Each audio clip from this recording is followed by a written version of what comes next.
What is up, guys? It's Andy Frisella, and this is the show for the realists. Say goodbye to the lies, the fakeness, and delusions of modern society, and welcome to reality. Guys, today we have Q&AF. That's where you submit the questions, and I give you the answers. You could submit your questions a couple different ways.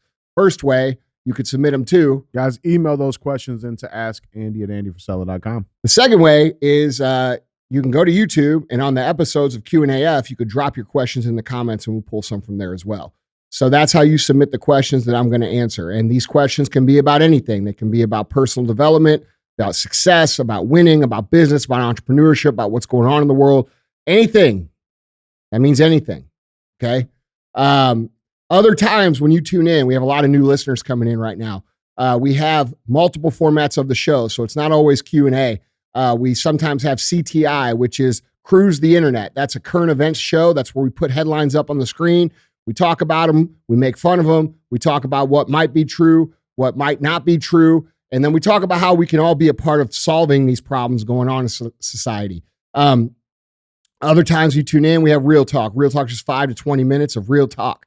And then we have Full Length. And Full Length is basically what you see with most other podcasts, just an interview style conversation type podcast. And for all of the content that we give for free, especially on the Q&AS, which I give you for free, 24 years of very successful business advice, life advice to help you win. We have a fee for the show, and that's very simple. If you get better, if you learn something, if you had a good time watching or listening, if it entertained you, if it gave you a new perspective, whatever it did, if it gave you value, it wasn't a waste of your time, just share the show, bro. That's all we ask. I don't run ads on the show. I pass up on 8 figures a year on advertising on this show because I don't want you guys second guessing what I have to say or thinking I'm answering the man.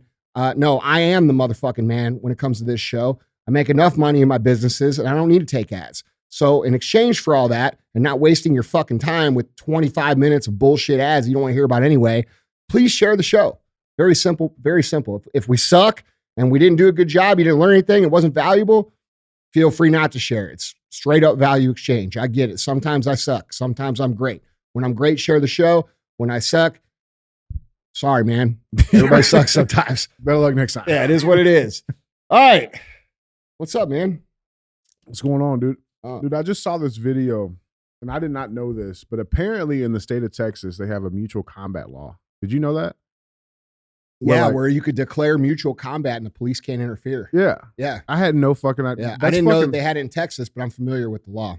Do you think, like, if you were president today, would you instate that, like, federally? Yeah, I think it should be everywhere. Yeah.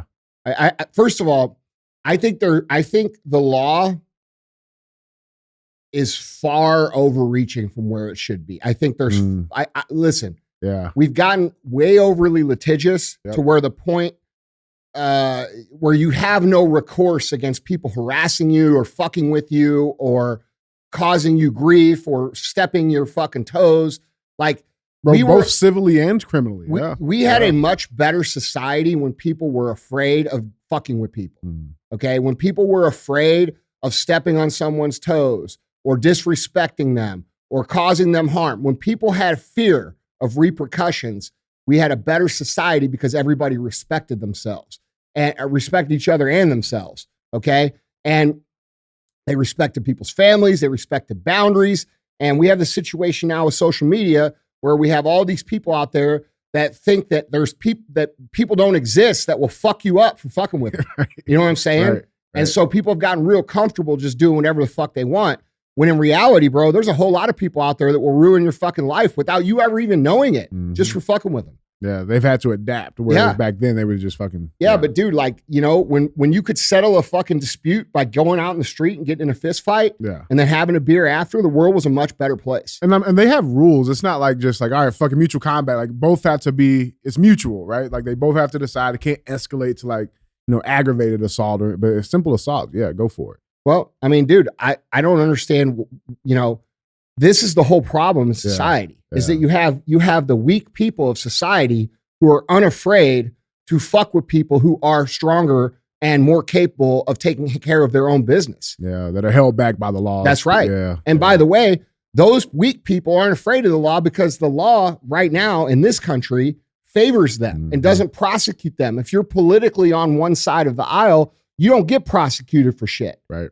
You know, Antifa gets to go down in fucking Atlanta this past weekend, burn all kinds of shit. And I'm glad they arrested him this time. But here's the thing. These people have been getting away with this shit for fucking years. And that's the problem in society right now. Yeah, no, that's real shit. Would you take it as far as, because, you know, like back in the gentleman You know days, what it is, dude, is the police need to stand the fuck down when it comes to good citizens holding the line of the law. protecting their own communities. Yeah, 100%. Would you take it as far as, like, you know, back in the days, two gentlemen, they could have Duel? like a duel. Would you take it as far as that? I mean, Maybe? I don't know. I mean, like, bro, I don't think that most things have to go to that. The reason that we've gotten so gun happy is because we don't have an outlet with the fist fighting. Yeah. Okay. Yeah. Like when I was growing up, dude, and you had a problem with, like, dude, listen, dude, there's a massive difference between people that are my age and people that are 30 and 25 years old. Massive fucking difference. Yeah. I grew up knowing that if I did fucked up shit, if I fuck with somebody's girl or I fuck with them or I disrespected them, bro, I'm fighting. We're fighting. You don't have to defend that. Yeah. And I knew there was consequences. Now, whether or not I won that fight, you know, that was up in the air. Right. But like, bro, you knew that if you did certain things, you're going to get fucking punched in the motherfucking mouth. And I grew up knowing that. It's very clear the people in this world that had grown up not having that. Okay. Because they're the mouthiest. They're the most disrespectful. They're these fucking pussy ass clout chasers on the internet that try to fuck with everybody because that's the only way that they can offer any kind of fucking relevancy at all. That's why these people exist, because they've never been fucking destroyed in a fist fight. They don't know what it's like to get punched in the fucking face. Yeah. It's the destruction of society. It's the destruction of natural order. Natural order will return. Because if we're looking at society in the way that the laws are enforced and they're being selectively enforced, eventually, if things don't change, the law will erode to a point where natural order will restore itself. Now, if the law goes back to applying the law evenly across the board, to all citizens evenly, the way it should be, the order will be restored and we won't need to do that. But it's going to go one of two ways. Yeah. Because this idea that certain people can do anything they want, depending on what group they belong to, and certain other people can't do shit, right? Like all these people burning down the fucking country for 3 fucking years, they're fucking victims. Yeah. And if American citizens say, fuck this, I'm done with this shit, and go down there and fucking stop them, they're domestic terrorists. Right. Or take a tour of the Capitol. I'm just saying, bro. It's a fucking double standard. It's bullshit. And the only thing holding back, and they know this too, the only thing holding natural order back from becoming reality again in society is this double standard application of the law right now. Like if the law completely eroded, all the fucking problems in society correct themselves very quickly. Yeah. I'm actually hoping for that. That's a fact. Yeah. I'm hoping for that. Yeah. So only time will tell. Well, I'm just saying, bro, you know, it is what it is. Yeah. But I think, you know, you learn a lot as a man in that environment. You know, those are necessary lessons. Yes. Yeah. Bro. Yes. Well, it's the only way we know as men, once you're in the real world, where the fuck you stand. That's it. It's what you can defend yourself for. That's it. Yeah, man. That's real shit. And dude, you have a whole generation of people now, 15 years worth of people who don't understand that. And they're not afraid of it. And then when they do fuck with someone and someone fucks with them back, they play victim. Right. Right? It's just pussy shit, bro. Yeah. Fuck, man. Got a lot to work on, man. Listen, man. I just watched 4 days of Yellowstone, so I'm feeling a certain way about it. I'm just saying, dude. Yeah. It was a better place. Yeah. It was a better place when there was consequences for your fucking words and actions immediately. Yeah. There's people so respected each other, bro. Yeah. That we don't have that shit right now. Not wasting tax money on these simple assaults. The police need to be allowed to do their fucking jobs. Okay? If the police were just allowed, because police understand this shit. If they were just allowed to do their jobs, because they're not. That's what people don't understand. Yeah. They're not allowed to do their fucking jobs. It's not that there's bad police or the police are pussies and this and that and that, like some of these people say. The fucking leadership of the police prevents them from doing their job effectively. Yeah. Then you have the court system who will not prosecute criminals. but they'll gladly prosecute certain people that stand in a certain political dimension for anything that they do. We have an unjust, unfair, unethical, fucking biased legal system and law structure, and it's fucking this country up, and it's fucking up the culture, and it's fucking up the respect among citizens. And if we did have mutual combat where people could fucking fight it the fuck out, and you just, someone just got their ass beat and you walk the fuck away, shit would be better. Right. Well, the good thing is St. Louis has had mutual combat for the last 3 years straight. So, I mean, it's not terrible. It's the last 20 years. Let's be real. I mean, dude, look, when you fuck with someone, you got to be prepared to be fucked with back. You know what I mean? That's it. Yeah. That's it. And nowadays, you just got to get creative about how you fuck with people. So let's get into these, man. It is Q&A. Hey guys, let's get better here, man. Andy, question number 1. Andy, when you have a huge goal in front of you, okay, and you've made the list of what needs to get done, you do it, you did it. What do you recommend doing during the time from the point of execution of the plan to the plan actually coming into fruition? What do you do with that lag time in between? Well, I mean, dude, this is the concept of aggressive patience that I talk about. I just wrote about this 2 days ago in Andygram. By the way, if you guys aren't subscribed to Andygram, you should, okay? A lot of you guys misunderstand the purpose of this. That's my post. Like you say, oh, why don't you post in your feed? I do. I post Andygrams every single day, and I have for the last 3 years. I'm more consistent than anybody on the internet. I I haven't missed a single day. Yeah. So those are my posts. So if you want my posts, go subscribe to the Andygram. It's generally the first post that I post in the morning every single day. All you gotta do is click on that link and subscribe. It'll go right to your email, dude. And I don't spam your shit with a bunch of bullshit emails, okay? So, anyhow, you have to understand, and I give away a lot of fucking really good lessons in there that'll help you, especially in business. You have to understand, dude, aggressive patience is a concept where you work every single day as hard as you can towards your goal, but you also understand at the same time that it's going to take time. All right. And this is a concept that people get very confused about because you hear other people out there say patience. You got to be patient. You got to be patient. And people misinterpret that and think that that means that they can just chill and their goals will eventually happen. And that's just not the way it works. It's aggressive patience. It's executing day in. It's executing day out. It's executing for weeks, months, years, understanding that that's the amount of time that it takes. So you have to do this intense work. It's this urgent work every single day, but also have the patience to understand that no matter how hard you work today, it's still going to take time to materialize. And so this is a major concept of success that people misunderstand because so many people don't communicate it clearly, right? You have a lot of people out there that just say patience, patience. Patience is the key. Patience is a virtue. Patience is only a virtue if you understand the aggressive part, that you have to execute day by day, week by week by week, year by year by year. That's what actually makes it happen. So the answer to this question is you need to be urgently executing during that time between the beginning and the result that you're trying to produce, understanding that this is still going to take time. Yeah. It's not waiting around. Like you're saying, what do I do? Yeah. Oh, you just twiddle your fucking thumbs. Exactly. Like, bro, hands off. Yeah. No, man. You're just by the nature of that question, I can tell you're misunderstanding how this works.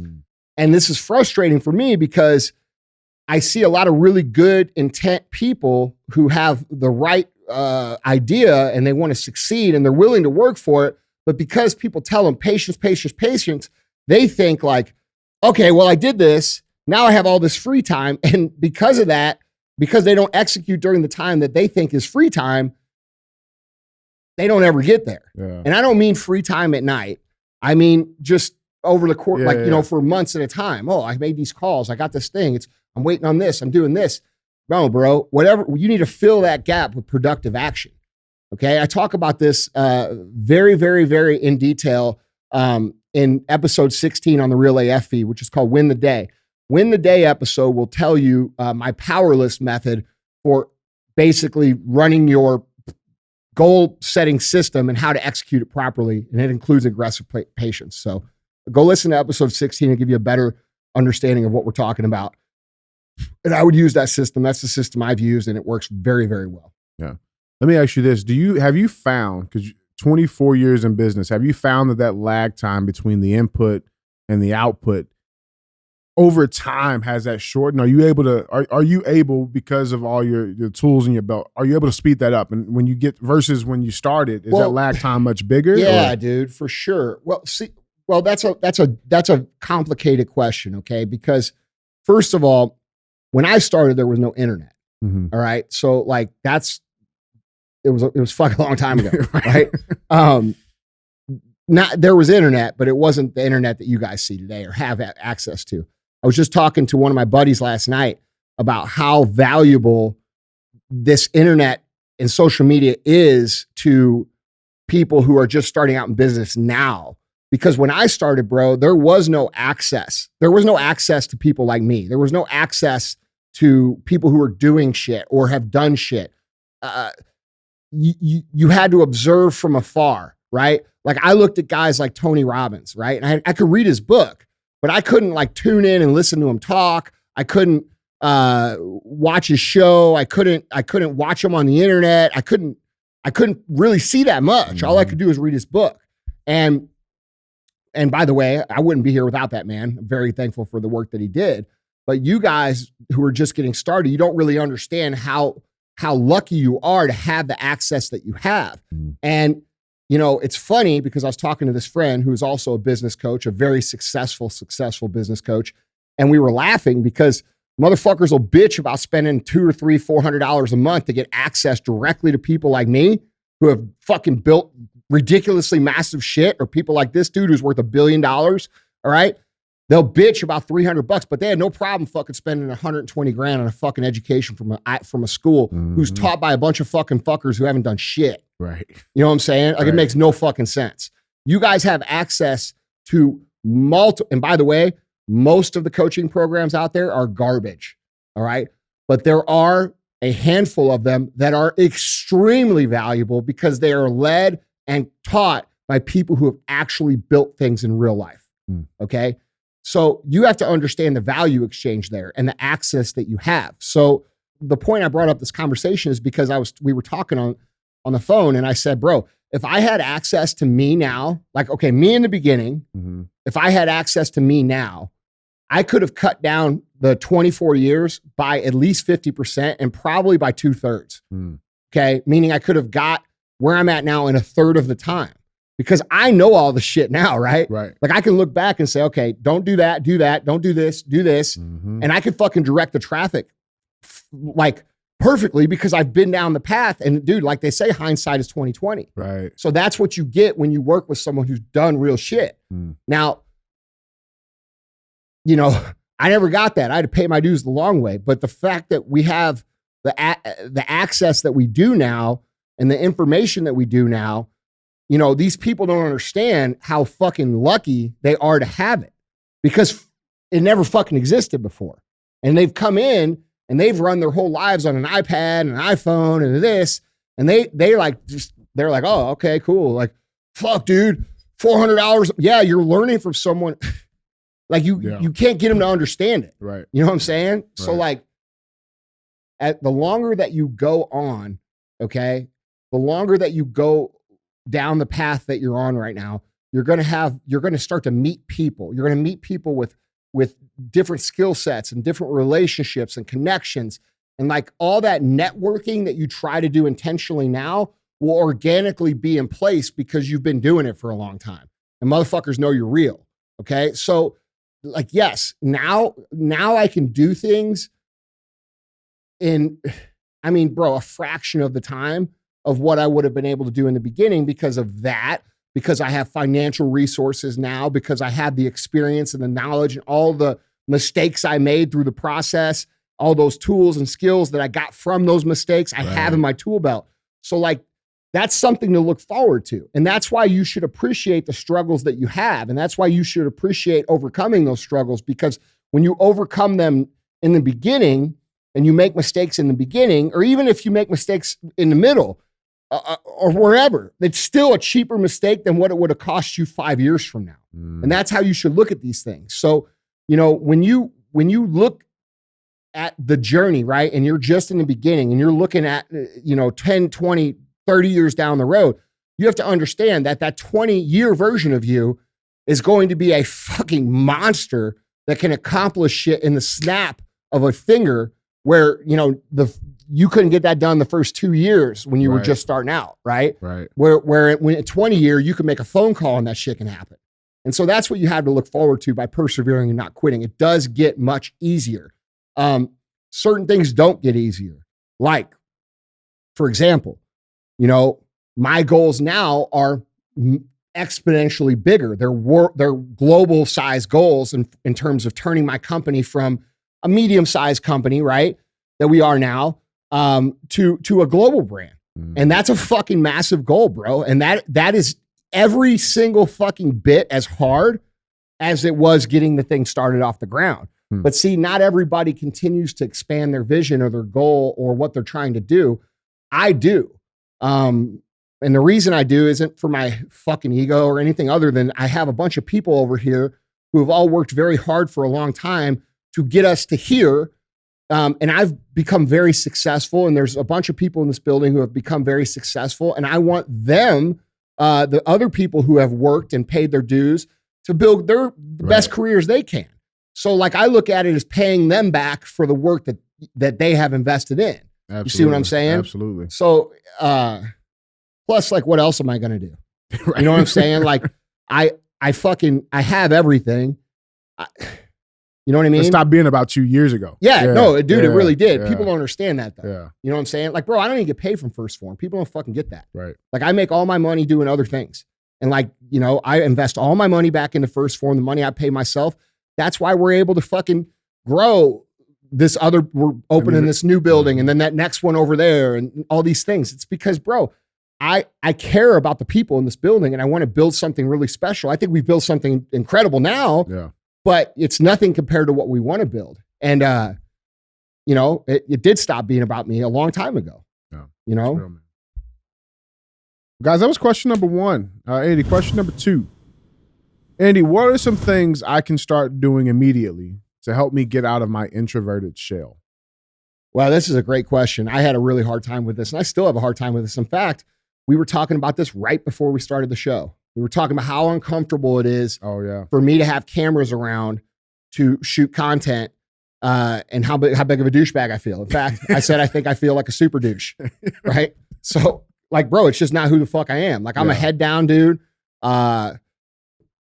I don't really care for all that stuff. And, it's not comfortable for me. And it's not, it may appear that's the opposite, but the reason it appears that way is because I practiced it. All right. So I used to have a very hard time with people as well.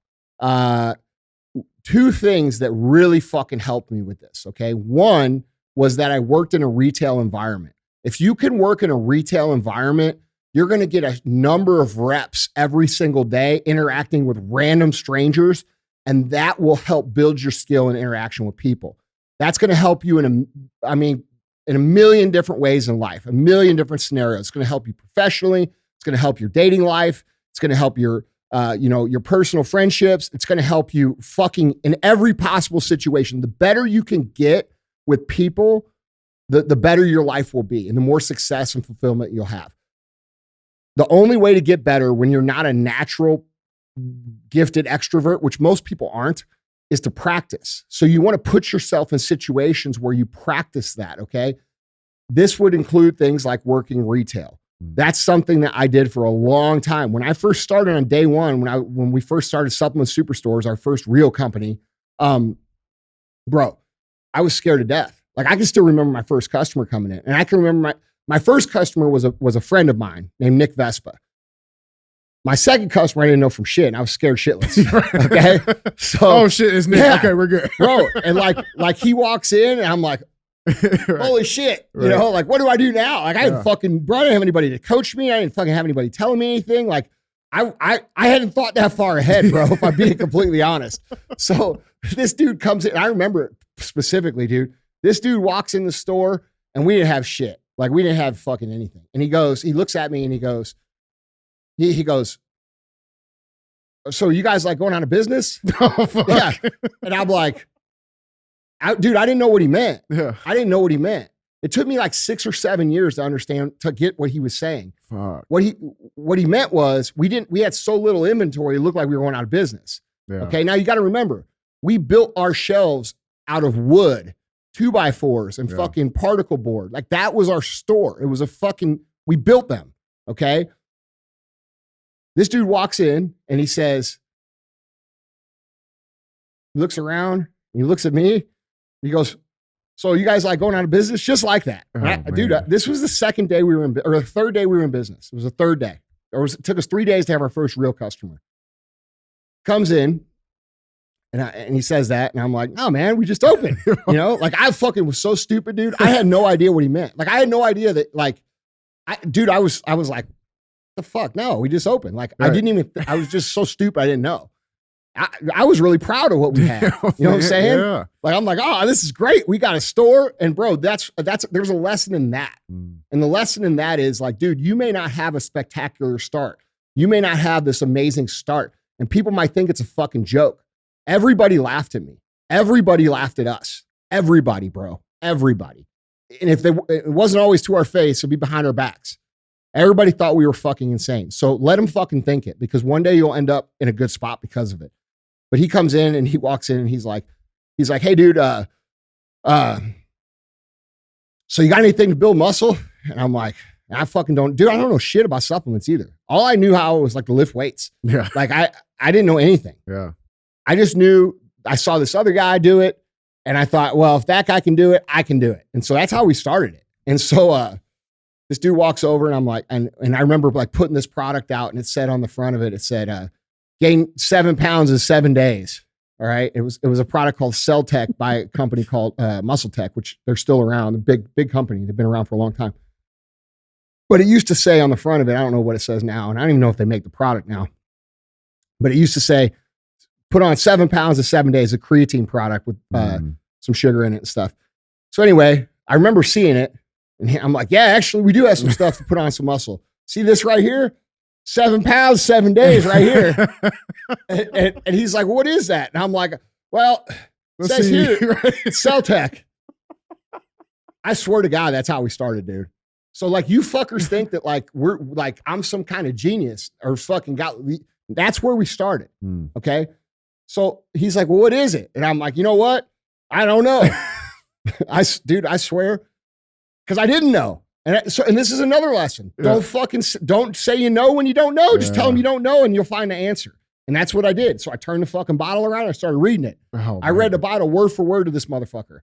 I said, blah, blah, blah, blah, blah, blah, blah, blah, blah, blah, 7 pounds, 7 days. He's like, well, have you used it? I'm like, nah, man, but it sounds pretty good. And I would buy it. Yeah. So he didn't buy it. He didn't buy it. He said, I'll come back later. He never came back.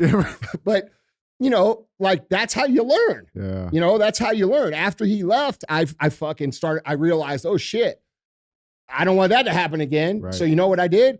I went around and read every motherfucking product in the store. I went around and fucking learned what the shit was. When I didn't understand what something was, I called the company up and I started asking them. And I said, what's this? What's that? How's this work? Right? Because I didn't want to feel like that again. So, you have to be willing to do that to get started. And that's where I started. So I don't even know where the fuck I was going with that. The retail options. What's the second thing? Oh, yeah. The second thing. See, you guys, if you don't know, I've been sick as fuck for like a week. So my brain is a little bit foggy on things. The second thing was I made up this little game that I practiced. Okay. So first thing is try to get yourself in a retail environment. That will help a lot. And it's worth doing. The other thing is I made up this game, and this is a game that I played for a long, long time. And what I would do, there's a grocery store chain here in St. Louis called Deerberg's, famous family, great family, does a lot for the community. Very, very, very great company that they run here. And there's another family-owned company here, Schnucks. They do the same thing. They're both great families. This was at Deerberg's, and it was by my house. And I would go to Deerberg's and I would make myself talk to 3 strangers. Okay. So I would make myself have 3 conversations with random people in the grocery store, and then I could go home. Like highs and buys, or like, no, like legit conversations? No, it wasn't like, hey, how you doing? It had to be some sort of interaction. Like if I saw a dude looking at green beans, I'd start talking about green beans. I'd be like, hey, have you tried those before? And he'd be like, no, man. And, we would start talking, right? Yeah. Those kind of things. Or, I'd have to, sometimes if I saw someone and I liked their shoes, I would say, bro, those shoes are fucking cool. And we would start talking about shoes. I would try to find something to talk about. And what that did was it lowered my fear of approaching people. And it gave me the confidence to have conversations with random strangers. Yeah. And that's a massive skill set. Just like I said, the one in retail where it's going to help all areas of your life, so will this. Especially those of you who can only approach people online now and can't have like conversations in real life. This is another thing people don't have perspective on. Because a lot of you young guys have grown up so digitally connected, you lack your personal skills fucking suck. Some fundamental I don't know how to say there. this any better than that. Yeah. Like, so this is an important thing, especially for you younger people who have grown up with a lot of technology, for you to practice, because you may think these skills don't matter, but I can assure you they still matter, because you're not going to get in that circle of, the 10-figure, the 10, 9, 8-figure people that you're trying to get connected to without having personal skills and being cool as fuck. Like if you show up and you meet someone in person, because dude, relationships are still in person, bro. Oh yeah. When you show up and you meet someone in person and you're awkward as fuck and you don't know how to interact, bro, that's going to cost you the relationship. Because people are going to be like, what the fuck? This dude weird as shit. What the fuck's wrong with They're that? not going to care what you build. Yeah. They're not going to care. There's so many people out there who have money and have success and have things that you have to offer something else to get into the circles that you're trying to get into. Okay. And that requires personal skill set. That requires your ability to connect and make friends with and be cool with people. All right. So it's an important thing. I did that Deerberg's thing. I did that for fucking years, where I would go in there and I would practice. Because guys, the truth is, I try to say this, but people don't fucking believe it. Everything I am is a result of me getting my face smashed in and learning. That's it. That's why I tell you, there's only 2 things that you need to truly succeed. Only 2. Okay. You have to be willing to fall on your face, and you have to be smart enough to learn the lesson, whatever that lesson is. Because every time you fall on your face, there's a lesson. So whatever that lesson is, you have to be able to learn it and then not do the same thing twice, or definitely not 3 times. Okay. You might do some of these things twice just because you don't know, but definitely not 3 times. All right. And the other thing is, you just have to be willing to keep going. You have to be willing to not quit. So if you're willing to learn from your mistakes, if you have the capacity to learn from mistakes and you are willing to endure and not quit, you will eventually find yourself in the place that you want to be. That's really the only 2 things that you actually have to have. Yeah. Yeah. But practice those people skills, man. Yeah. Do that little game and get yourself in a retail environment. Those 2 things will help you a ton. Guys, Andy, our third and final question. Andy, question number 3.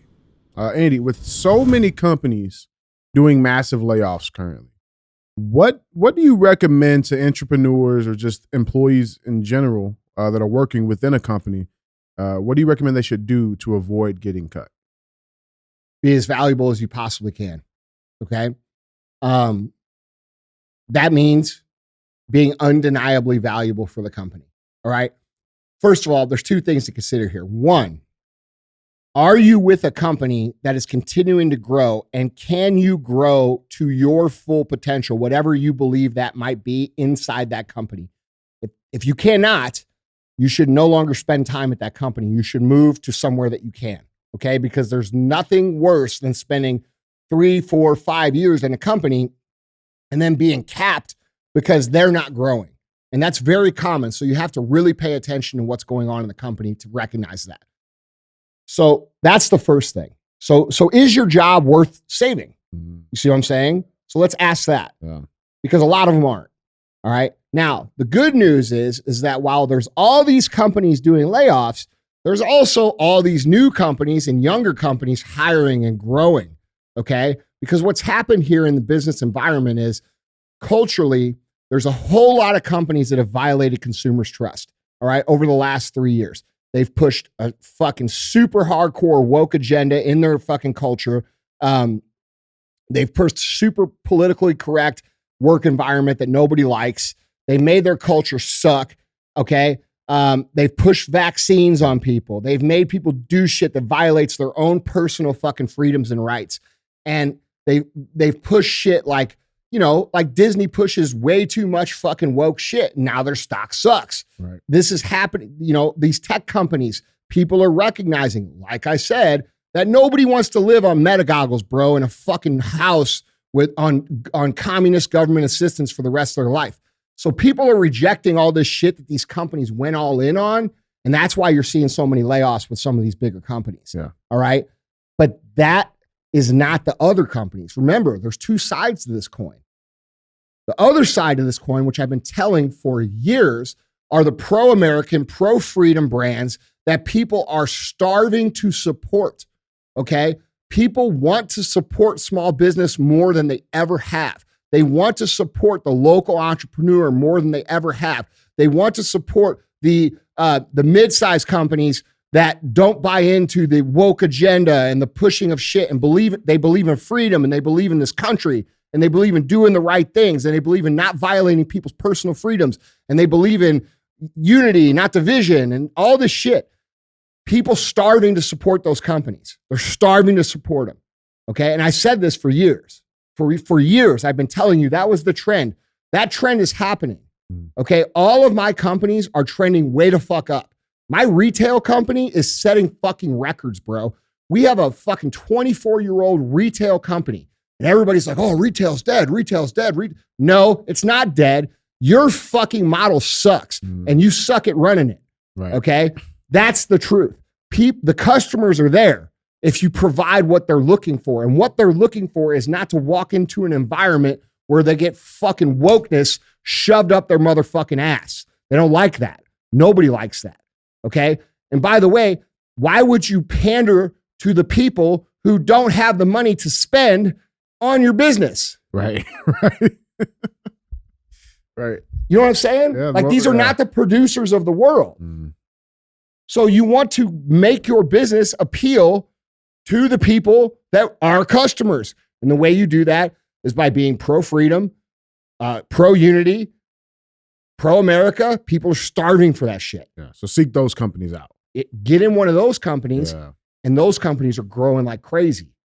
You won't have all this, oh, I can't say this, I can't say that, can't do this, or HR, or blah, blah, blah. You won't have that shit. It's actually fun. It's fun to work here. People like working here. You see what I'm saying? Yeah. So those companies are growing. Now, that's just an audit to assess where you're at. Okay. Is this a good time for you to leave this environment where these companies are getting their asses beat? Are these companies going to recover? Are you going to have a place there? Or are you just delaying the inevitable? Okay. Assess that. Then is now a good time for you to jump over to somewhere that's growing because of the things I just mentioned. This is a real business trend. Hold on. Yeah. And these motherfuckers are going to argue with me. You don't know what the fuck you're talking about because I can show you the real fucking data. I'm operating these companies. You don't fucking get it. So you could theorize all you want in the fucking comments. I'm telling you the facts. It would be a good idea to consider getting in with one of these companies if you have skills and you're in fear of losing them over here. I will take as many of you high-skilled motherfuckers as that come my way because we're fucking growing. Okay. Now, to answer the original question, what can I do to not get laid off? You got to be valuable, bro. You got to be willing to do more than the other people. You got to be willing to drive the company. You've got to be willing to drive revenue, whatever that means. You've got to be able to contribute to the mission. You've got to make yourself undeniable inside the company. There is a great book written about this by probably the smartest business guy out there that nobody really talks about. His name is Seth Godin. He's a fucking legend. He wrote a book called Linchpin. Linchpin is an amazing book about how to be valuable inside of a company, how to be undeniably valuable inside of a company. Go read that book. That book will give you far more insight than I could give you on this show. But the bottom line of it is you have to become that person. You have to become that motherfucker that they can't live without. Because if you can become that, that makes you immune to the layoffs. Because when the layoffs happen, they don't cut the good people, bro. They cut the people they can get away with. Right. So like, they're not saying like, oh, you know, it sucks that we have to cut all these good people. That's not the conversation. The conversation is, okay, who's the dead weight? Mm-hmm. Who are the people that aren't contributing? Who are the people that we can get away with not having here? And you don't want to be on that list, and you never want to be on that fucking list. Yeah. And every company has that list. Oh yeah. I wanted to ask you when you brought that up. Would you say that a company that is doing layoffs is almost indicative of a company that's not growing? Is that the same thing, or is there like a, you know? Well, of course. Why would you lay off a bunch of people if things were fucking wonderful? Yeah, that's what I'm saying. Like it's a good judge as an employee. Like if your company's already doing layoffs, that's probably not the right place to be at anyway, right? And you automatically start looking for these other places. You know, not necessarily, man. That's what I was at. There's there's exceptions. There's exceptions to everything. You know, there could be situations where you're restructuring. There could be situations where you're adjusting, you're making a pivot as a company. There's all kinds of things, right? Yeah. Okay.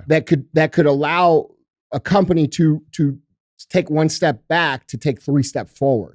Okay. So it doesn't necessarily mean that the company is going to fail long term, but it certainly means the shit ain't going well right now. Right. You know what I'm saying? Right. So that's how you should read that. And you have to understand that if they're making cuts and you survive, you're probably going to have a lot more asked of you at that company for the same amount of money or even less money. So that's another thing to consider too. And you know what? Sometimes in the economy, that's the fucking reality of business, you know? And so like if that situation comes to you where they say, well, hey, you could stay, but you got to take less money. Instead of getting all pissed off, you should stop for a second and say, okay, well, what's the market like? What are the options? Where can I go? Now, there are options right now, the ones I just laid out, but people ain't talking about them. Right. Okay. Right. If you get with a company that there's lots of companies right now that are fucking crushing, dude. And all the ones that are crushing are the non-woke companies. They're crushing. Ironic. They're crushing. Yeah. I've tried to lay this out for you guys for years. If you've been a long time listener, I've tried to show you and tell you. I was telling you in 2019 and 2020 that would be the trend now. And here it is. And it's happening. It's happening right now. So if you have high skills and you want to work for a badass company, maybe think about one of the companies that I have, because we're kicking ass. Guys, Andy. And we're always looking for motherfuckers. Yeah. So, yeah. Guys, Andy, that was 3. Yeah. Go pay the fee.